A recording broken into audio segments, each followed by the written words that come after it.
गणपती म्हटलं की सर्वीकडे आनंदाचं वातावरण तयार होतं आणि सर्व लोकही बाप्पाला आपल्या घरी आणण्यासाठी उत्सुक असतात। आपण बाप्पाला घरी आणतो, 1.5, 5, 7 आणि 10 दिवस आपण बाप्पाची खूप सेवा करतो। त्यानंतर आपण बाप्पाचं विसर्जन करतो।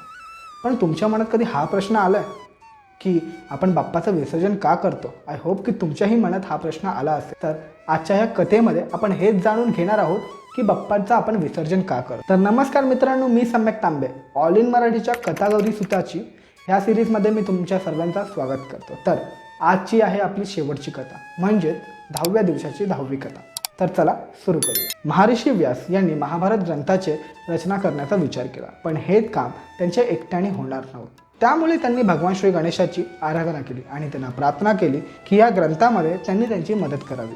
भगवान श्री गणेशांनी त्यांना सहमती दिली आणि रात्रंदिवस लिखाणाचं काम सुरू झालं। गणेश चतुर्थीच्या दिवसापासून जवळपास 10 दिवस महर्षी व्यास यांनी महाभारताची कथा सांगायची सुरुवात केली आणि गणपती बाप्पाने ते लिहून काढले।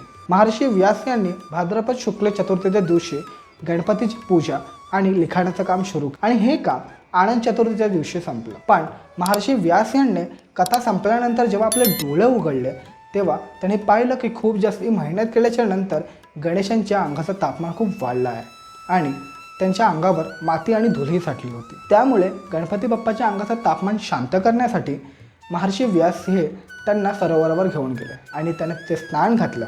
त्यामुळे त्यांच्या अंगाचा तापमान कमी झाला आणि माती आणि धूळ साफ झाली। त्यानंतरच गणपती बाप्पाचे विसर्जन करण्याची प्रथा सुरू झाली असं म्हणायला काही हरकत नाही। तर ही होती कथा की आपण गणपती बाप्पाचं विसर्जन का करतो। आय होप की तुम्हाला ही कथा आवडली असेल। जर ही कथा आवडली असेल तर व्हिडिओला लाईक करा, कमेंट करून सांगा की पूर्ण 10 दिवसाची जी सिरीज होती ही तुम्हाला कशी वाटली आणि तुमच्यासाठी अशी अजून खूप सिरीज आणायची बाकी आहेत। तर चॅनलला सबस्क्राईब करायला विसरू नका आणि तुम्हाला कुठल्या गोष्टीवर किंवा कुठल्या देवतावर कथा ऐकायची आहे किंवा कुठली कथा ऐकायची आहे हे आम्हाला कमेंट बॉक्समध्ये नक्की सांगा।